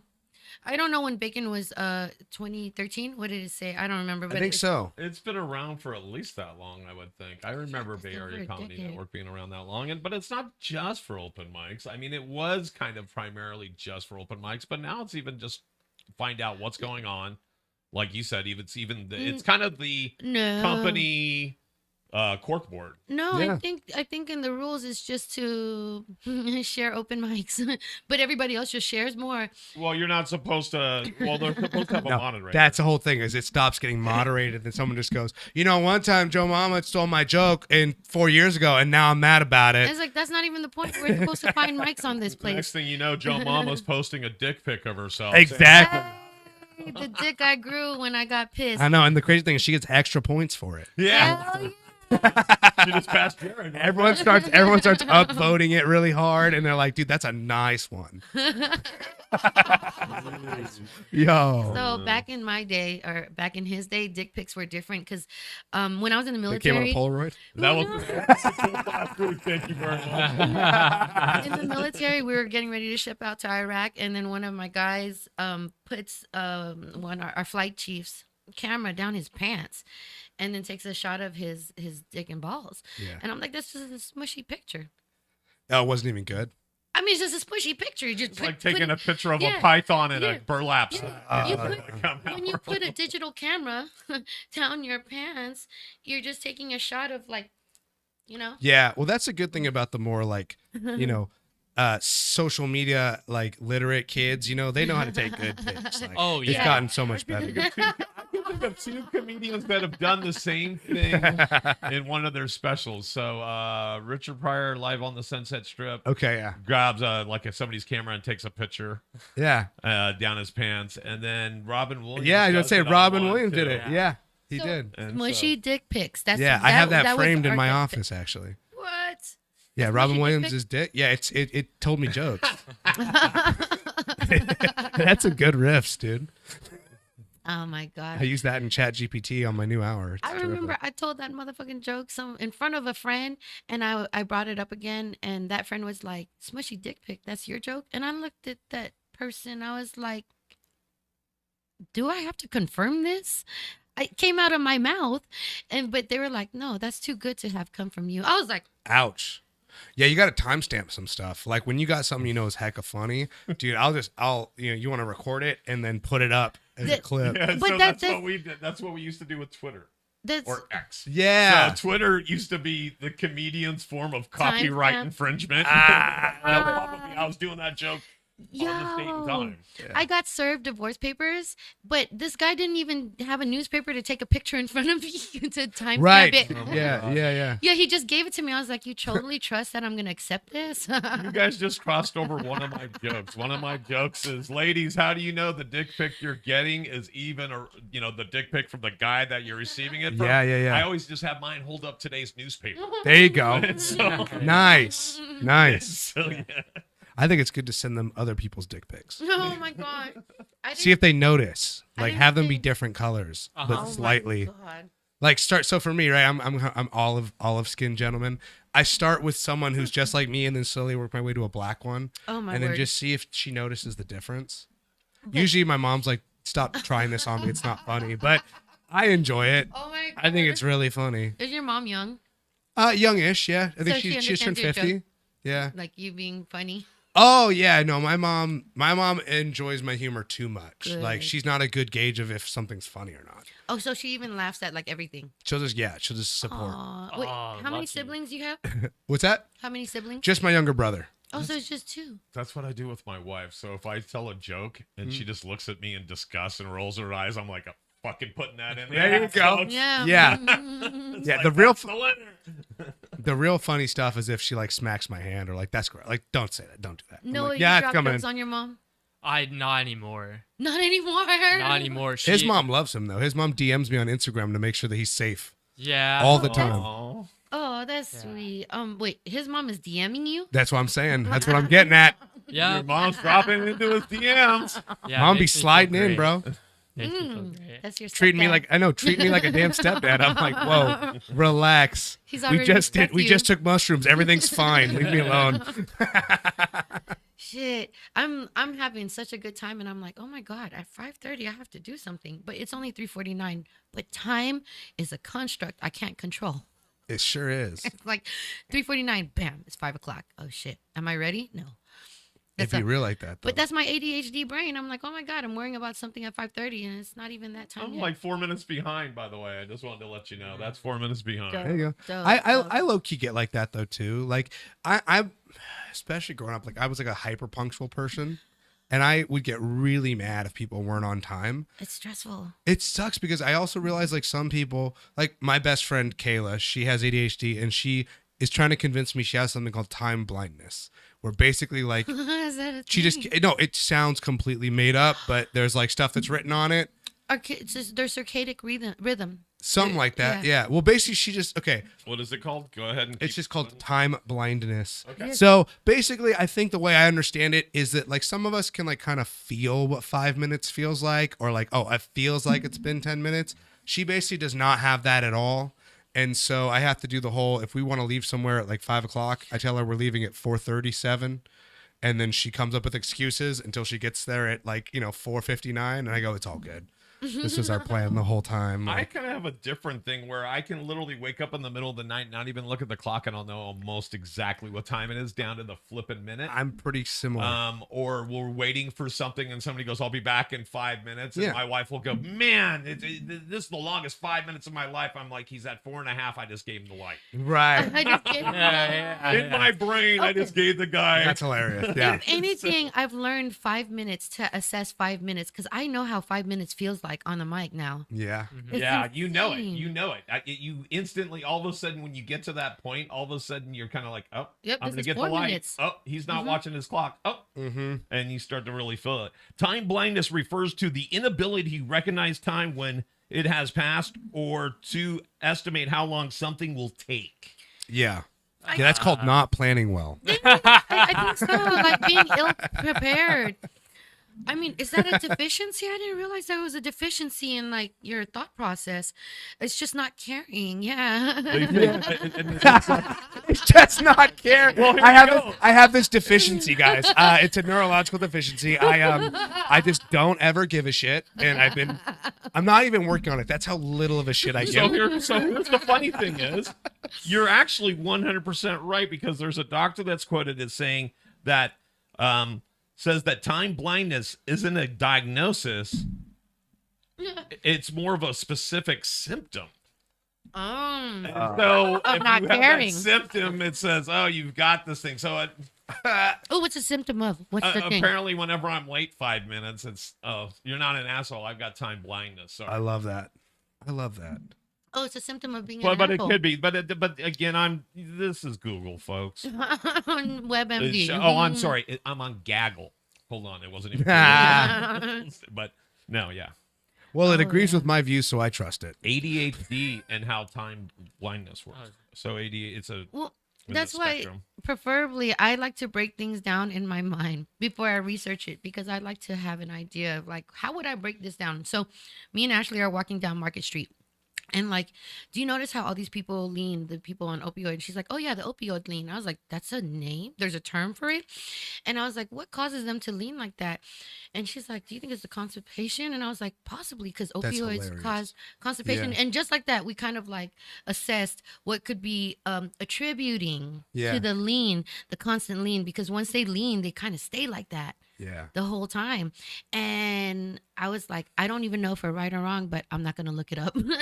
We call it here the tenderloin twist. Nice. It kind of gives it a more active sound to it. But More yeah. or less, just don't do that. No, it looks like what is it? Chris Angel, Mind Freak, when he starts floating off the they Yep. got this. They do some weird kind of bends, and it's like, wow, I almost want to go up to him with a hula hoop and go, look, there's no strings. Ah, Crazy. that's funny. Uh-huh. No strings. He's levitating, dude. Do you guys remember bum fights? Heck yeah, I remember Oh bum my fight. Bum fights. Let's do bum magic tricks. Oh, I think that's not PC. Unhoused. Unhoused fights. Unhoused fight. No, not fights. Unhoused Magic chicken. trick. Oh, man. Unhoused magic Start putting the hula hoop around. That just sounds like Chris Angel goes to these people and starts doing tricks on them. Oh my god. That'd be so funny. Wait, is Chris Angel still around? I don't see him anymore. No, I mean, I know think he's- he finally made himself He disappear. disappeared. Yeah. I love that. He's just like, and now I'm going to disappear. And then like he turned himself into like spaghetti, and people immediately ate it, which he wasn't ready for. He thought he was gonna have time to change back. The last time I saw him, he was doing something like in the middle of New York City where he was buried or something. Or the one where he was hanging. Oh, that was. Anyways, but That was Harry Houdini. David Copperfield. 1899. David Copperfield. That's what I grew up to, on like in the 80s, mid 80s, early 90s. He'd come on TV and then do this card trick, and then I'm like, how does he do that? Because he would always guess the card. David Copperfield was the one that made Airplane disappear. He floated across the Grand Canyon. Grand Canyon, yeah. I think he was also on Epstein's list. Oh shit. Pretty sure. That was, Did he- I'm just saying, guys, that's a crazy trick. Did he magic himself there, or he didn't magic himself away? He sure did. Oh my God. When people have that kind of power, it's like, what do they do when they're, I mean, like, everything must be boring. That's what I'm saying. Well, that's why they start studying ancient Egyptian religions and sacrificing people. Oh, dear. They're like, what do you do, man? Netflix has been available. I can buy as many Taco Bell tacos as I want. Like, what do I do now? This is boring for me. Seriously, I really do. Like, I say that jokingly, but I do think that, like, they call that thing like hedonic adaptation, right? You do something long enough, you get used to it, it stops becoming special. Especially if you grew up like a trust fund kid. Let's just say, like, half of the fun about anything is like trying to get it, right? You have like a school crush or whatever, and you're trying to get their attention.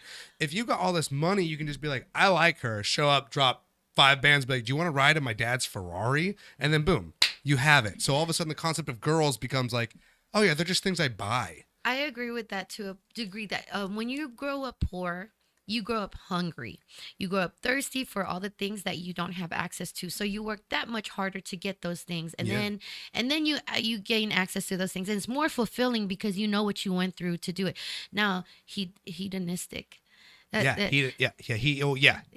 That's crazy because when they can just purchase everything but not have to work for it, it's like they lack that emotion that went into. Well, yeah, and everything doesn't taste as good. It's like yeah. food you eat after a long hike tastes way better than just when you like wake up and can eat it. So like they should all just like sleep on the sidewalk once in a while just to kind of ground themselves. Yeah. The ancient Greek people used to do that. It was part of this philosophical movement called Stoicism, where they would like, these people were really rich, had like like plantations and slaves and all this stuff. And like they would go out and like live really hard for like 2 weeks. They called it like a stoic exercise. So they could be reminded. They'd sleep on the floor. They'd eat moldy bread and water. And they would, they would like really go through the shits for like a week. So then when they came back to their houses, they're like, yeah, dude, this is great. Like, okay, I'm really happy for this. Sounds hella. Who was that? The Greek? Ancient Greeks? Yeah. That sounds It's hella. like an ancent Greek cleanse.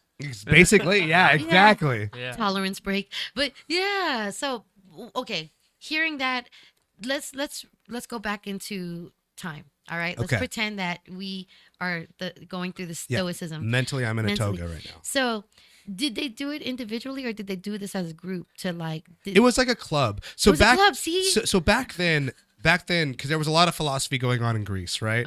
You had Socrates there, you had Aristotle, you had Pythagoras, you had all these like really smart dudes, and they'd all hang out at this place called Eleusis, which is where honestly they do, they basically drink beer with LSD in it, like their version of that, and then they would kind of have crazy ideas and they'd start like sharing them with the rest of the people, and everyone kind of started philosophical clubs. There was cynicism, like the cynics, which is where you get the word cynical from, which is like everything sucks. Stoicism was like, yeah, everything sucks, but it sucks a lot less if you're really disciplined and you are constantly finding ways to be like regrateful of stuff. And then you had is it the hedonist or? Yeah, exactly, the hedonist. No, you did. You had the hedonists who were just like, life is about carnal pleasures, and they would eat. They were like pre-Satanists. They were just like, yeah, enjoy all the things in life you can. And then you had aesthetics who were the exact opposite. We're like, I'm gonna enjoy nothing. Like Diogenes was a very famous philosopher who like lived in a barrel and would just troll people all day in Athens. And there's a story that Alexander the Great was like, I want to meet Diogenes when he came to Greece. He's like, I've heard about this dude who like gives no rides fucks. in a barrel? Yeah, his name really means like god dog or something. Like, wow. and so he lived in a barrel, and like the fable goes like, Alexander the Great says, Diogenes, I think you're like the coolest guy ever. I want to give you whatever you want. Like, what do you want from me? And he goes, I would just like you to get out of the way so I can keep sunbathing. And I was like, badass. Oh, I thought you were going to say a Yes. new barrel. Yeah, no, yeah. New barrel. His whole point was like, I don't care who you are, and I don't even need nothing from you. Just move out of the way. Yo, the closest thing I got to that feeling is yesterday somebody at the Mint asked me, are people respecting you since you started working here? And I looked at him and I was like, I could give a fuck. Because I do my job and their opinion doesn't matter. The only opinion that matters is who I'm working for. Right. Did he mean the people that were working there, your coworkers or clientele? Honestly, when I heard, how do you feel about people? Are they respecting you? All I heard in my head was, I could give a fuck. Yeah. And when I said it out loud, I was like, damn, that sounded ruthless. And then I laughed just to kind of like ease it up. He's like, but I didn't expect that. That is interesting. I mean, that's an interesting question to ask you. Right. Did he think that you were being disrespected by somebody, or? Again, I could give a fuck. Because when people plant seeds like that in your head, doubt, Sure. that's not my doubt. That's your doubt. I didn't ask for it. Right. And so again, with the, what would you like? Just move out of my way. Yeah. That's what it Gotcha. feels. That's my closest feeling to that. Yeah. People will present their issues and try to make it yours. That's the funniest thing when someone starts giving you advice that they think is about your situation, and you just sit and listen. You're like, oh, this is like what you need someone to tell you. So you're telling me this right now. I do that all the time. Like I do that all the time, Right on. especially as a mother. But I think I took up stand-up comedy because I got tired of being ignored at the dinner table, and That's actually a hilarious joke. You should like Thank open with that. I'm just so sad going through this divorce that it's still painful. I hear it. Well, time heals all. But that's a good joke, though. You'd be Wait, like, what was the I joke just, again? you said, Oh, I yeah, started doing yeah. stand up because I just was tired of getting ignored at the dinner table. No, fuck yeah. They would be like, okay, mom, that's not funny. And I'm like, I didn't ask you. Like, but I'd be like, Kids are ruthless, though. I feel like kids, I mean, I listened and respected my parents, but like my dad's sense of humor drives me nuts. Like, when he and I always complain about it, like, I hate like the type of humor that's in commercials. uh-huh. I think it's like the corniest, hackiest shit ever. Oh, because they have to bait you as much as possible. Yeah. And it's not just for your bright brain; it's Yeah. for everybody else's brains. I get it. Right. Yeah, Thank you. yeah. Thank you. But you're like, I don't like this. No, I can't. And my dad was like, "Did you see that commercial?" I'm like, "No, because I have taste." Like, I didn't watch the fucking Allstate commercial. I haven't seen the "Are You Like Your Parents" coach number 476. Oh my god! I'm sorry. I'm I'm having a great time on this podcast, by the way. I don't want to get all emotional here. No. And I love my dad to death, but dude, fuck commercials, bro.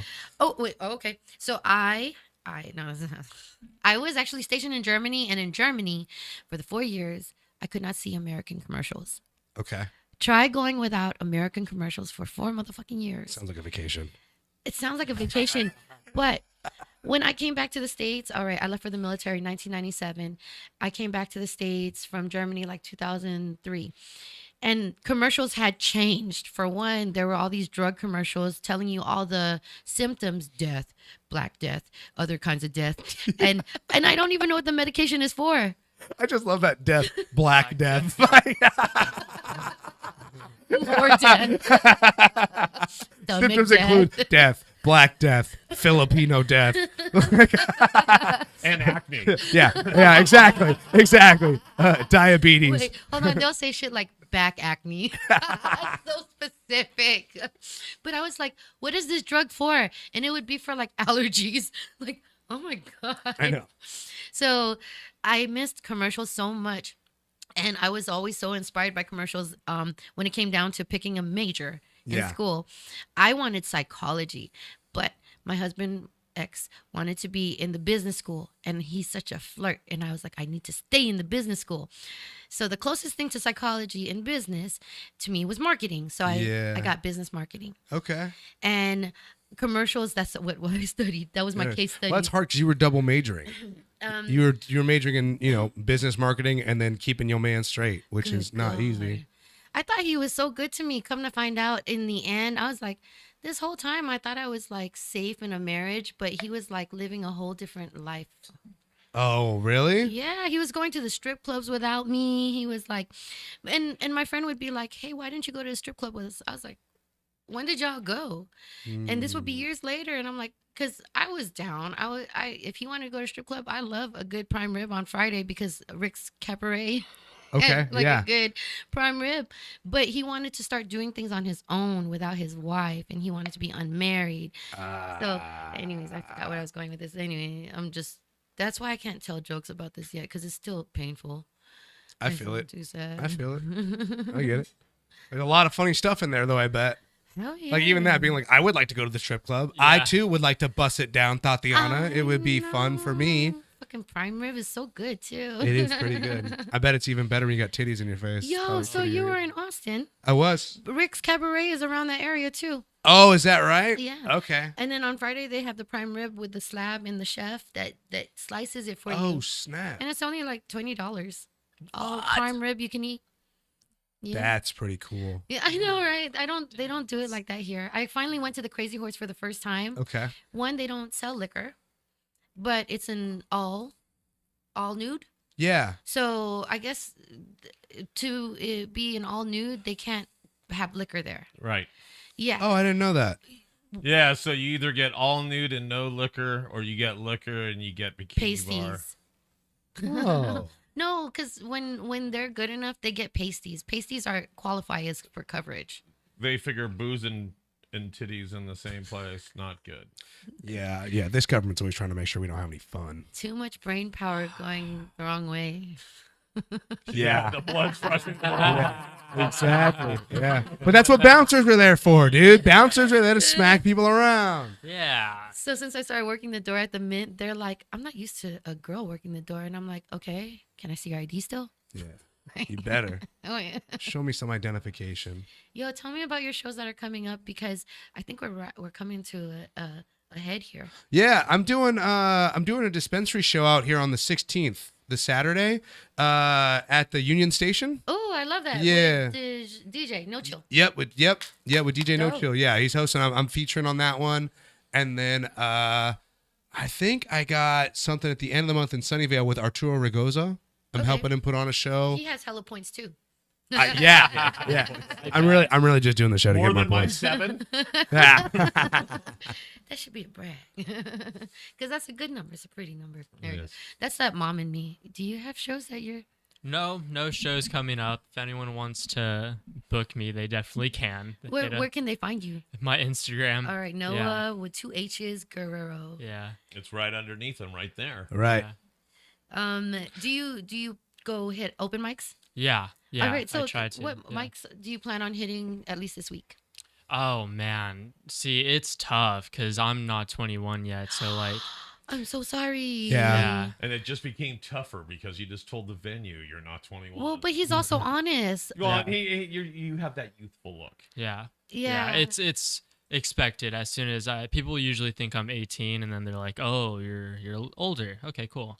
So Well, I think when you're not old enough and you try to enter a venue without the proper credentials, you can't be surprised if they tell you can't come in. yeah, And I think that's very honest of you to understand that, yeah, no, rather than like I'm just gonna try and then yeah. At this point, I'm kind of like whoever is willing to let me in, like with knowing that I am underage, like knowing that I'm not gonna buy a drink. Or Okay, anything. on that note, what mics are there that are 18 and up? Do you know? Well, Four Bells. Four Bells used to be. I'm so sorry. Yeah. Yeah. Tommy T's is 18 up. That's a real comedy club though. That's not even like a open mic.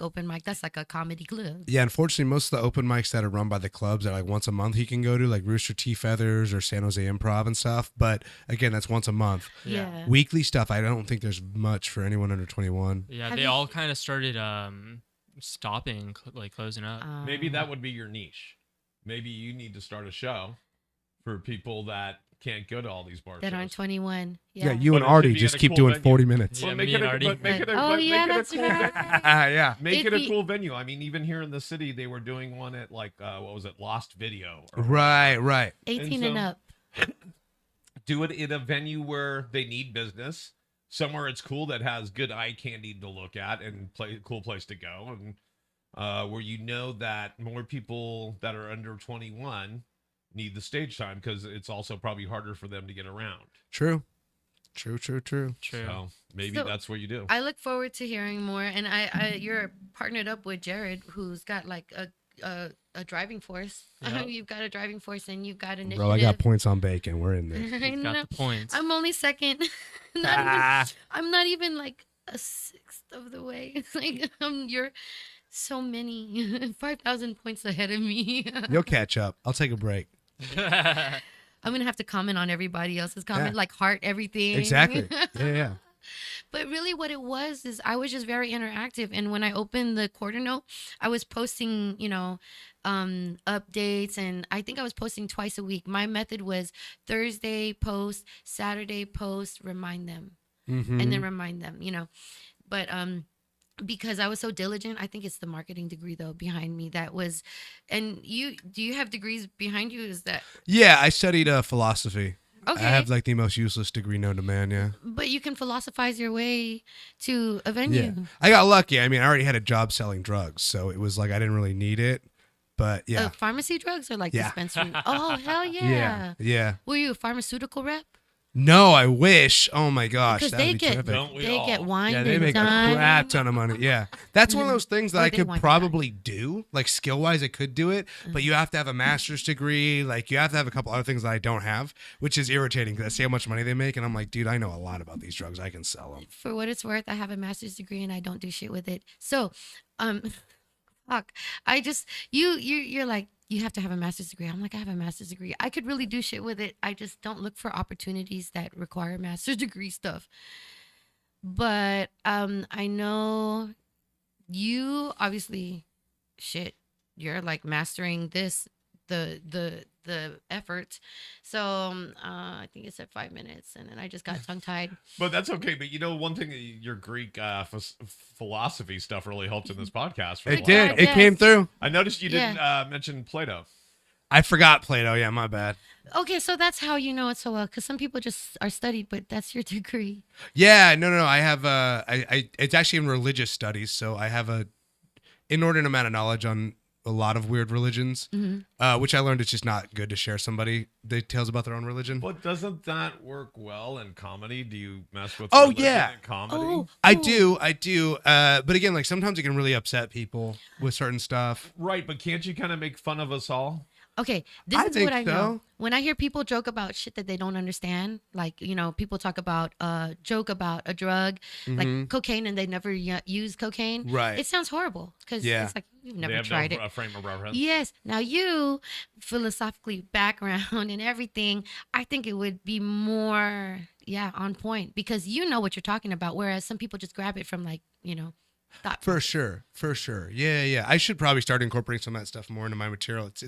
It's more of like I had to get a degree to make my parents happy, and then I already had a decent job in like pharmacy, so it was like the pressure to get the degree was not a big deal. So I just went with what I liked. Same. Yeah. Same. And I feel like as long as you have a degree, you can apply it anywhere. All they want to know is that you're diligent enough to have graduated from Yeah. a college. True. What was I gonna say? Oh, my language was Latin. Nice. That was my college language. And they were like, I've also tried ASL. All the other languages I failed, German, ASL, because I was stationed in Germany. I was like, I could do this. No. But once I took Latin, I was like, I love this so much, even though I don't understand what I'm saying, but I can understand connotations. Oh, wait, what are those things, those spells? When they- Characters? No No. connotation. Connotations, yeah. When they start dropping spells on you, I'm like, I understand that word. Ah, nice. Because people try to speak to you in Latin and you think I don't understand. Yeah. You got but- people speaking to you in Latin. That's pretty cool. But not Hispanic Latin. I'm just kidding. I'm talking about spirits. So how do we keep up with everything that you guys do? Yeah, everything's run through my Instagram, Jared M. Camacho. That's where you'll find my link tree with like the 17 different podcasts I do. And if I'm doing any spots or any shows, that's where I post it. Same thing with you, Noah, on your Instagram. Yeah, just on the Instagram, right? Oh Okay. my goodness. Yeah. Oh, yeah. The gram.